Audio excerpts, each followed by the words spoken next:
자, 오늘 임무 한 가지 더 추가합니다. 중간중간에 알아들었다는 듯이. 요거 중간중간에 시도 때도 없이 하는 것으로. 자, 연습 한번 해보겠습니다. 하나, 둘, 셋.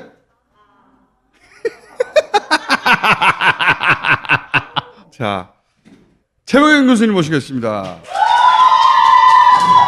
안녕하세요. 안녕하세요. 안녕하세요. 네, 오늘 새로운 기술을 장착했어요. 자, 인사 한번 해주세요. 인사요? 네. 저 2주 정도 쉬었다가 나왔는데요. 예.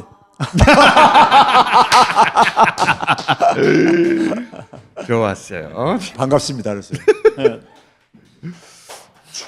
자, 재난지원금 이거 하실 줄 알았어요, 제가. 저는 이 이야기는 앞으로 계속해야 된다고 보는 게, 이 논쟁이 기본적으로 우리 경제를 바라보는 구체제적인 질서에서 비롯된 시각과 새로운 질서, 이거 사이에 그 싸움이다. 저는 그렇게 생각이 들거든요. 예. 한편에서는 대선 후보끼리의 힘싸움 이렇게 아주 좁혀서 보는데 그렇게 볼 일이 아니라, 그래서 저는 이 싸움을 꼭 이겨야 된다고 생각합니다. 오늘 그 제목에 재정민주화라는 표현을 썼는데요. 재정이라는 것은 국가의 살림이잖아요. 그러니까 국가의 돈이 1년에 어느 정도 되는지 아세요, 혹시요? 올해 558조입니다. 잘했어. 예. 바로 그거예요. 자, 다시 한번 다, 얼마라고요? 558조 원이요. 좋았어. 558조가 사실 상상이 잘 안 가잖아요. 감이 안 와요. 그렇죠. GDP의 한 30% 되는 규모입니다. 그러니까 엄청난 돈인 겁니다. 국민들의 세금을 걷어가지고 이루어진 돈이잖아요. 그런데 보통 국민들 주머니에 들어오는 게 어느 정도 되는가? 돈의 배분 문제예요. 그러니까 그렇죠. 국가가 558조 돈을 쓸 때 그게 국민들한테 똑같이 이렇게 갈 수도 있고, 아니면은 상위 1%한테 왕창 가고 일반 국민들은 그러니까 조금씩 나눠주고 이렇게 될 수도 있는 거고요. 근데 국가의 돈을 살림하는 게 기재부잖아요. 잠깐만요. 홍남기. 아니 근데 이거는 제가 홍남기 부총리 개인 자연인에 대해서는 아무 적이 없어요. 우리가 윤석열이라는 사람 때문에 아주 그냥 피곤했었잖아요. 근데 지금 시대에 그 자리에 다른 사람 갖다 앉혀놔도요, 제2의 윤석열이 될 수밖에 없어요. 기재부에 지금 홍남기 부총리가 아니래도 홍남기 부총리 역할을 할 수밖에 없어요. 왜 그러냐면요, 우리나라는 군사 독재 정권 시절이 오랫동안 지속됐잖아요. 그 시절에는 군부 독재 정권이 자기들이 편하게 일을 하기 위해서 권한을 이 행정부랑 사법부에 다 집중을 시켜놓은 거예요. 예, 그리고 자기들이 이걸 부렸던 거죠. 근데 우리가 민주화를 하면서 대통령만 직선제라는 건 바꾼 것 뿐이에요. 나머지 집중된 권한은 그대로 그냥 있었던 거예요, 그동안에요. 권한이 굉장히 많이 집중돼 있어요. 국민의 삶과 굉장히 밀접한 부분들은요, 권한이 굉장히 집중돼 있습니다. 그러니까 그 조직의 구성원들은 그 권한으로 인해서 굉장히 자기들의 그 파워를 느낄 게 아닙니까? 쉽게 해서 돈을 배분해주는 일을 자기가 독점하고 있어요. 자부심도 있고. 예. 한번 가진 권한을 놓고 싶지도 않고. 그 자연인 윤석열, 홍남기랑 바꾼다고 해서 이게 달라지지 않습니다. 그 권한을 국민들이 회수를 해야 되는 거예요. 회수를 해야 되는 거. 그게 민주화죠. 그래서 우리가 제2의 민주화가 이제 필요하다는 것이고, 그래서 우리가 흔히 그러잖아요. 대통령만 바뀌었을 뿐이다. 실제 그런 거예요. 대통령만 바뀐 거예요. 대통령 뭐 하냐 막 이렇게 불평불만들 하는데, 대통령이라고 해서 이번에 한번 봐보세요. 윤석열 징계를 올렸는데 대통령도 그 재가를 했는데 사법부에서 엎어버리잖아요. 그러니까 중요한 이 권한을 독점하고 있는 조직들이 자기들의 권한을 회수하려다 보니까는 검찰개혁 공수처 설치라는 게 바로 그거잖아요. 검찰이 갖고 있던 권한을 우리가 회수하는 거잖아요. 그렇죠? 권한을 분산시키는 거잖아요. 자기들의 권한이 줄어든다고 막 저항을 한 거 아닙니까? 우리 사회 소위 말해서 파워 엘리트 기득권층들이 다 막 총궐기를 하고 있는 거예요. 그러니까요. 판사들도 막장 판결하고 막 하는 게. 그렇죠? 불편하거든요. 자기들한테는 편한 익숙한 체제가 있는데 이제 불편하거든, 이게. 자기들의 그 기득권 추구가 근데 문제는 국민들한테 그냥 피해로 온단 말이에요. 국민들은 그 피해를 그동안 묵묵히 참고 있다가 이제 그걸 정상화시키겠다고 하니까는 자기들 밥그릇이 줄어드니까는 대드는 거예요. 그냥 막 홍남기 부총리가요, 반함했잖아요. 그 밑에는 그 기재부 그 고위 공직자들이 바보라고 욕해요. 윤석열도 마찬가지입니다. 윤석열 역할 안 하면요, 그 밑에 있는 저 후배 검사들이 바보라고 욕한다고요. 그러니까 이건 제도적으로 바꿔야 되는 거예요. 인물만 바꾼다고 해서 이게 될 문제가 아니에요. 제도가 그렇게 돼 있기 때문에 막강한 권한을 독점하고 있기 때문에 생기는 문제거든요. 그러니까 제 처음 멘트가 맞는 거네요. 그렇죠. 막장 판결 아니 교수님 칭찬하고 넘어가셔야지. 아니 김총수는 원래 예리한 사람이니까 당연하게 본질을 깨뚫고 있는 사람이니까 원래가. 구질서하고 네. 새로운 질서가 부딪히는 최전선에 소위 선별과 보편이라는 정책 두 개가 맞붙어 있는 거예요. 근데 이걸 대선 후보들이 싸운다느니 이렇게 좁게 보면 안 된다고. 네. 그래서 이 선별 보편 이야기는 사람들이 이렇게 가는 게 맞는 거구나 하고 자연스럽게 받아들일 수 있을 때까지 밀어붙여야 하는 거예요. 근데 여론조사하면 선별이 더 높게 나오는 경우가 있어요. 그건 왜 그러냐? 이걸 그 윤리적 판단으로 만들어서 묻는 거예요. 유도성 질문하는 거죠. 어려운 사람들에게 먼저 더 지원하는 선별. 이렇게 가치 판단을 앞에 둬버리면 사람들은 내가 여기다가 아니라고 말하면 나쁜 사람이 되는 것 같잖아. 근데 실제 보편을 주잖아? 만족스러워! 아, 매우 만족스럽다고. 작년에 우리 경험해봤잖아요. 어떤 분들은 그렇게 표현해요. 내가 정부한테 세금만 내왔었는데 정부한테 혜택을 받은 느낌을 받은 게 처음이다. 그 국힘당의 김종인 위원장이 천기 누설을 했어요. 그때 뭐라고 했냐면은 국민이 돈 맛을 알면은 큰일 난다. 그러니까 국민이 국가 재정은 국민들이 누릴 권리가 있구나. 이걸 알게 된 거예요. 근데 이거를 더 알기 전에 빨리 진압을 시켜야 되는 거예요, 이게요. 돈의 배분 문제입니다. 돈들 다 좋아하시잖아요, 돈들. 국민이 이 재정의 주인권을 행사를 해야 되는 거예요. 그 문제인 겁니다, 지금. 근데 관료들은 안 내놓겠다는 거고요. 지금. 그게 저는 올해가 굉장히 중요한 고비라고 그렇죠. 생각하는 게 일단 민주당이 선별 보편 같이 가려고 하다가 선별 먼저 하는 거로 결론이 났어요. 하려고 하다가 여러 가지 현실적인 문제에 부딪혔는데 그럼 그 다음 또다시 얘기 또 나올 거 아니에요. 또 나올 때 우리가 다 무장하고 있어야 돼. 왜 이것이 보편으로 가는 게 맞는 것인지. 그 무장을 위한 이론 교사로 최병현 교수님이 최고야. 아, 감사합니다. 근데요. 제가 이렇게 칭찬해 주면 근데 가지고 있어야지. 김총수하고 내가 저기 인연 맺은 지가 이제 수년 돼 가는데요. 되게 예리하셔. 내가 되게 인정을 해. 그래서 내가 중요한 문제 있을 때 보면 내가 상의를 하고 실제로 그래. 예리하죠. 예. 한번 봐보세요. 검찰 개혁에서 지금 수사권 완전 분리 지금 이렇게 가닥을 잡고 있잖아요. 그 박주민 의원이 나와가지고 지금 6월달까지 지금 된 거는 의회 통과하겠다는 걸 밝혔잖아요. 하는 거야 이제. 원래는 그렇게 계획이 없었던 걸로 나는 알고 있어요. 그러니까 장기적인 과제로 생각했던 그렇지. 거예요. 왜 그러냐면은 공수처 분리하는데도 굉장히 힘들었는데 왜 가능해졌습니까? 검찰이 하도 막장짓을 하니까 쟤네들 진짜 안 되겠구나. 그러다 보니까 지금 그걸 추진하더라도 저항력이 많이 지금 없잖아요. 검찰이요. 1등 공신이 누구냐? 제가 그래서 윤석열이나 한동훈이 1등 공신이라 이거예요. 재정도 마찬가지예요. 그런 거를 작용과 반작용.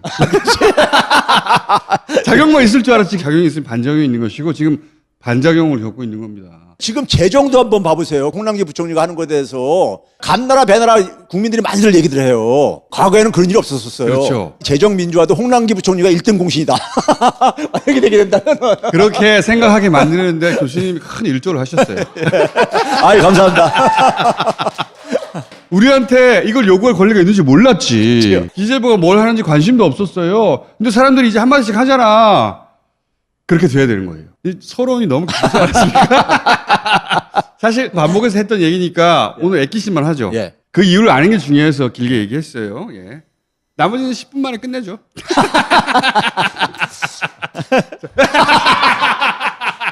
이게 촛불 시민의 필독서입니다. 4기 민주정부 만들려면은 필독서예요, 진짜요.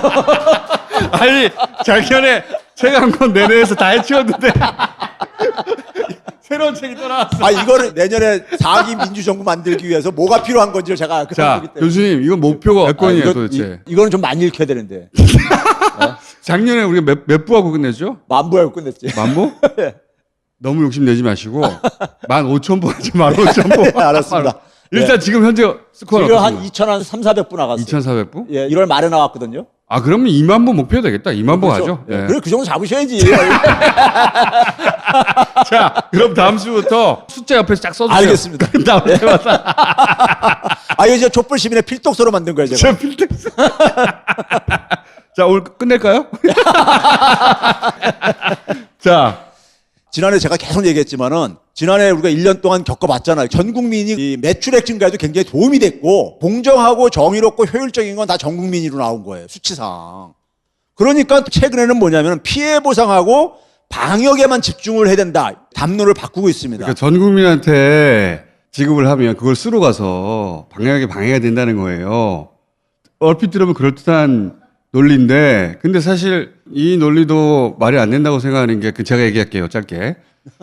어차피 슈퍼는 가는 거예요. 이거는 지역화폐이기 때문에 이거 들고 제주도 못 가, 서울 사람들이. 이걸 들고 전국을 돌아다니는 게 아니라고, 원래 자기 생활 기반 내에서 쓰는 것이고, 그리고 간 김에 이게 생겼으니까 추가로 좀 더 쓰라는 거지, 이것 때문에 방역에 방해가 된다는 것은 논리적으로 굉장히 빈약해요. 전 국민 줬을 때요. 문재인 대통령께서 굉장히 매우 기쁘고 보람차다. 소비 효과가 굉장히 나타나고 있다. 실제로 1차 때가 소비가 증가를 하고 2차 때는 그렇게 떨어졌던 거예요. 2차 때는 일반 소비자가 받은 게 아니잖아요. 그렇죠. 쉽게 말해서 가게 주인이 돈 받아서 월세 낸 건데, 그러니까 현금으로 줘가지고 그냥 네. 월세로 들어간 거죠. 그게 소비 판매 증가하고 아무 상관이 없지. 너무 상식적으로 예. 너무 당연한 자, 그래서 거죠. 전 국민한테 주게 되면 고소득자가 더 혜택을 많이 봐서 이건 사회 정의에 부합하지 않는다.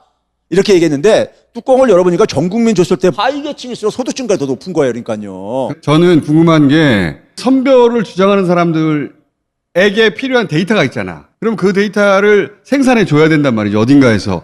그런 역할을 하는 데가, 그 얘기는 이제 나옵니다. 그러니까 그런데 3분기는 보니까는 선별로 줬을 때는 중산층이 마이너스. 이 소위 말해 소득 양극화도 전 국민에서 줬을 때 개선됐었고요. 넘겨보세요. 소비 활성화가 방역에 장애가 된다. 이게 그러니까 확진자 수 나타나는 거하고 네. 소매 판매하고 관계를 보게 되면 2차 선별 줬을 때 쭉 올라가기 시작한다고. 선별 때문에 그렇게 된 건 아닌데, 아니, 그건 아닌데 상관관계가 없다. 없다 이거죠. 상관관계가 예. 없다. 한마디로 말해서. 예. 자, 이건 경기도 같은 경우도 마찬가지. 오히려 정반대로 움직여요. 보편으로 지급을 했더니 확진자가 늘고, 선별로 줬더니 줄어들고, 그거 상관관계 있는 것처럼 끌어붙이지 마라. 예. 자, 그 다음에 이제 몰리면 어떻게 됩니까? 그걸 정당화시켜야 되잖아요. 정당화시키기 위해서 1차는 뭐냐면 조세재정연구원에다가 용역을 줘요. 기재부가. 근데 조세현은 지난해 제가 막 소개했는데 자료도 엉터리고 해석도 그러니까 엉터리였었기 때문에 그건 다 이제 소개가 된 건데. 작년에 이미 한번 했고, 예. 우리가. 근데 자, 그리고 나서 이제 올해는 KDI 보고서라는 게 그렇죠. 나왔어요. KDI라고 해서 국책연구원이죠. 예. 여기서 이것도 이제 마찬가지로 기획 용역인데. 누군가 하청을 줬지. 예. 첫 번째는 뭐냐면 언론이 먼저 페이크 뉴스를 만들어내요. KDI 연구는 이거였었어요. 정부의 그 재난지원금을 준 거 중에서 최대 한 36%만 추가 매출에 그러니까 도움이 됐다. 14조 줬더니 예. 4조만 소비됐다. 이런 네. 식으로 보도를 했어요. 예. 추가로 4조가 더 증가했다고 이렇게 얘기를 했는데 KDI는 언론은 14조 줬는데 4조만 썼다. 이렇게 한 거예요. 아니 근데 그 당시 14조 2천원 다 썼잖아요, 사람들이요. 그러니까. 그러면, 아니, 지역화폐로 10조를 끌어안고 있었다는 거야. 사람들이 안 쓰고. 예. 말이 안 되잖아. 안 썼으면 다 회수가 됐었거든요, 그 당시에. 그렇지. 그러니까 언론이 먼저 이제 뻥튀기 뻥튀기를 한 하는 거예요. 그러니까. 대표적으로 언론들에서 했던 것이. 이거- 순도는 30만 원 안팎이다 이렇게. 이게 무려 연합에서 나오는 거야. 그러니까 둘 중에 하나죠. 보고서 내용을 이해할 능력이 안 되는데 기사를 썼거나, 아니면 이해하는데 이렇게 악의적으로 가짜뉴스를 쓴 거야. 악의적으로 그렇죠. 만들어낼까. 예. 둘 다 기사 쓰면 안 되지. 아, 해야지. 자꾸 까먹는 것 같은데, 본인들의 임무를. 시도 때도 없이. 자, 자, 그다음에 이제 KDI에서 연구 결과를 요약한 걸 제가 이제 소개한 겁니다. 예. 소개한 건데 뭐냐면 여기까지 하죠. 여기까지 오늘은. 자, 최대한 36% 정도만 매출 증대했다고 발표했어요. 예, 36%의 매출 증대 효과. 예. 아니, 36%가 증가했으면 크게 증가한 거지. 예. 네. 근데 거기다가 이제 사실하고는 부합 안 해요. 근데 그래요? 잠깐 소개해 드릴게요. 그다음에 네. 뭐냐면은 이 연구하고는 아무 관련이 없는 방역 정책과 소비 상충. 활성화 정책이 방역 정책과 상충할 수 있다. 이거는 다루지도 않았어. 본인들이. 이 경제연구소가 방역과 상충하는지 그 데이터를 가지고 있나? 연구도 안 그것도 했는데. 없고 안 다뤘어. 이게 바로 뭐예요? 아까 했듯이 홍남기 부총리가 얘기했던 것이 방역에 방해되기 때문에 그렇지. 예? 이거 이제 전 국민을 줄 수 없다. 이런 논리를 뒷받침하기 했다는 게 냄새가 벌써 딱 나잖아요. 그러니까 연구 내용에는 없는데 예. 결론에 한 줄 들어간 거예요. 그리고 기술이지 기술. 그리고 자신들도 빠져나갈 구멍을 만들기 위해서 과소 추정되었을 가능성을 딱 이렇게 담아놔. 그러니까 실제는 100인데 자기들이 한 50으로 적게 추정했을 수도 있다라고 도망갈 구멍을 만들어 놨다는 그렇죠. 거지. 예. 네, 넘겨주세요. 자, 예. 과소 추정된 이유가 뭐냐면은 신용카드하고 체크카드 8개 카드만 대상으로 해요. 분석을. 예. 그러다 보니까는 한 4조 원 정도가 그러니까는 지역사랑 상품권이라든가 아니면 선불카드로 지원 거나 뺐어. 아. 그리고 신용카드가 8개 카드만이 아니거든. 더 많거든. 아. 그래서 축소시켰어. 아니 그러면 안 되지. 데이터 과소 추정될 가능성이 있는 게 아니라 무조건 과소 추정이네 그러면. 네. 14조에서 4조를 빼면 엄청 뺐네. 자, 그다음에 이제 넘겨보세요. 그래서요. 한국노동연구원이라고요. 네. 이것도 국책연구원이에요. 비슷한 시기엔 이걸 이제 연구를 해요. 네. 여행업의 소비 지출이 20.5%나 증가했어요. 왜 그러냐면 아까 뺐던 지역사랑 상품권이나 저것 다 포함시켜서 이렇게 한 거야. 아. 예. 그리고 대면 서비스라는 게 대표적인 게 뭡니까? 미용 서비스라든가 그렇죠. 이런 것들도 많이 증가한 거야. 그다음에 전 국민하고 선별하고 이렇게 분류했는데 전 국민 지원은요. 기본적으로 선별 지원을 내장하고 있는 거예요. 자, 여러분들이 가구당 최대 100만 원씩 받았어요. 그 100만 원 돈이 최종적으로 어디로 갔습니까요? 자영업자도 주머니로 갔잖아요. 그렇죠. 예. 그럼 자영업자는 피해가 두 가지로 발생합니다. 임대료 같은 비용도 나가 손실을 발생하는 거고 매출이 안 잡혀가지고 손실도 나오는 거잖아요. 그렇죠. 근데 정부가 선별 지원한 건 주로 월세 이런 거 지원해 준 거예요. 고정비, 그렇죠. 근데 매출 감소는 지원을 못 해준 거야. 근데 전국민 재난지원금이 14조 넘는 돈이 결국 어디 갔습니까? 자영업자도 주머니로 다 들어갔잖아요. 다. 그러니까 매출 감소에 따른 손실을 막아준 거야, 일정하게. 그런 점에서는 자영업자 지원 효과가 있었던 거예요, 전국민 지원도요. 자영업자 지원 효과가 저는 전 국민이 더 크다고 봐요, 사실. 그렇죠. 월세만 내고 가게만 열어놓으면 뭐 하냐고, 매출이 안 나는데. 소상공인들이 전국민 지원 방식을 더 선호했던 이유가 지원금을 받은 돈을 가지고 가서 고깃집에 가족끼리 갔어. 가면 그것만 가지고 씁니까? 더 쓰기도 하고 그러죠. 그러니까 소상공인들은 전국민을 선호했던 거예요, 그러니까요. 이거는 아무리 작은 가게라도 가게를 해보면 이해할 수 있어요. 월세는 내면 돈이 회전이 안 돼. 근데 매출이 조금이라도 일어나면 돈이 돌아가잖아. 돈이 돌아가면 장사를 유지할 수 있거든요. 그러니까 이 소상공인들이 좋아할 수밖에 없어요. 돈이 돌아야 생존을 하지. 아, 해야지. 두 번째는요, 지역화표를 받았을 때 사용할 수 없는 업종들이 있었잖아요. 네. 예를 들어서 어떤 사람이 자영업을 해요. 수입이 200만 원일 때는 100만 원은 생활비로 쓰고 자기들도 먹고 살아야 되니까요. 100만 원은 그러니까 무슨 뭐 공과금도 내고 했어요. 근데 수입이 100만 원 딱 줄어든 거야. 그러면 100만 원을 가지고 어디다 먼저 쓰겠습니까? 생활비에 먼저 써야 될 게 아닙니까? 근데 정부에서 재난지원금을 100만 원을 지원받았어. 재난지원금 공과금에는 납부할 수가 없는 거야, 재난지원금. 그렇죠. 그러면 자기 수입 100만 원을 공과금에다가 내고 정부에서 지원받은 거를 생활비에 쓸 거라고. 그러면 재난지원금 받은 것이 생활비 100만 원 쓰는 거야로 그냥 이렇게 대체가 되는 거잖아요. 네. 근데 그거는 매출 증가를 안 한 걸로 계산한 거야. 왜? 지원 받기 전에도 생활비 100만 원 썼었으니까. 그런 논리로. 포함이 안 시킨 거야. 그래서 이제 네. 본인들도 과소 추정했을 가능성이 있다. 이렇게 하면서 가능성이 있는 게 아니라 과소 추정 배웠고 빠진 부분은 여기다. 우리가 그거는 다 체크하지 못했다. 이렇게 말해야 하는 거지. 그렇죠. 집중적으로 타격을 받은 게 임시직 일용직들이었습니다. 고용 취약계층들이요. 그렇죠? 근데 이 사람들이 연초에 200만 원 이제 수입이 있었는데 실직자가 되면서 뭐 모아뒀던 돈 가지고 한 100만 원 썼었어요. 그런데 100만 원 재난지원금을 받았어. 그럼 100만 원을 더 합해가지고 200만 원을 쓸 게 아닙니까? 그러니까 연초에 200만 원 쓴 거랑 변화가 없다 이거야. 그래서 이것도 뺀 거야. 코로나 때문에 줄어든 것을 네. 보충해줬는데 네. 보충해줘서 코로나 이전만큼 썼다면 증가하지 않았다라고 해버렸다. 그걸 포함 안 시킨 거야. 줄어든 분이 얼만데 네. 그게 이 재난지원금 때문에 이만큼이 보완되었다 이렇게 해야 되는 거 아니에요. 그렇죠. 그게 효과지. 근데 보세요. 사용 제한 업종이 보시게 되면은 다양한 업종이에요, 이게요. 그러니까 현금 여유분이 남았기 때문에 그 돈으로는 그 사용 제한의 업종에 지출하게 되었다. 그렇죠. 그래서 이 재난지원금 받으면서 다른 업종도 혜택을 본 것이다. 그렇죠. 네. 그 돈, 글로 이렇게 대체된 것도 포함시켜야 되는데. 당연하죠. 그걸 빼고선 계산한 거야. 그러니까 이게 과수충될 수밖에 없지. 이 KDI 보고서라는 게 교수님 말씀 듣다 보니까 그 내야 되는 결론이 있었던 거예요, 이미. 그렇죠. 이 보고서를 입맛에 맞춰 내다 보니까 연구자도 양심이 꺼리끼는 게 있으니까 과소 추정될 가능성이 있음. 야, 이거 틀렸잖아. 그러면 아니, 내가 과소 추정될 수도 있다고 했잖아. 하고 빠져나가려고. 핑계를 달아놓았으나 그걸 누가 읽어봐? 기자들은 앞에 결론만 그렇죠. 계속 보도하는 네. 건데 그러니까 이게 이미 결론을 정해놓은 보고서 그러니까요. 이게 용역까지는 원하는 게 있을 게 아니에요. 그 이 용역을 여기서 준- 기재부입니까? 그렇죠. 그러니까 KDI는 예. 대략 4조 정도 예. 과소 추정을 했고 거의 근데- 대체 소비까지 아까 얘기했듯이 예, 그러니까는 그런 걸 합치면 예. 전체적으로 16조의 효과를 냈다. 그렇죠. 예. 그러니까 14조 써서 16조의 효과를 냈으니 박수를 쳐야 되잖아. 그러니 보편으로 가는 게 맞다. 그렇죠. 그러니까 선별 쓰되 보편이 그 나머지를 메꿔주는 거거든. 그 같이 가야 된다고. 하나만 더 하면 안 돼요? 아, 이거는 교수님 다음 주에 하시죠. 아 그래요? 예. 아 알았어요. 다음 주 먹거리 남겨둬야 되니까. 예. 박수. 감사합니다. 공부를 너무 많이 하셔. 영어로 된 것도 자꾸 읽어보시고. 증거물을 읽어야 증거물. 이 증거물은 다음 주에 하시는 걸로.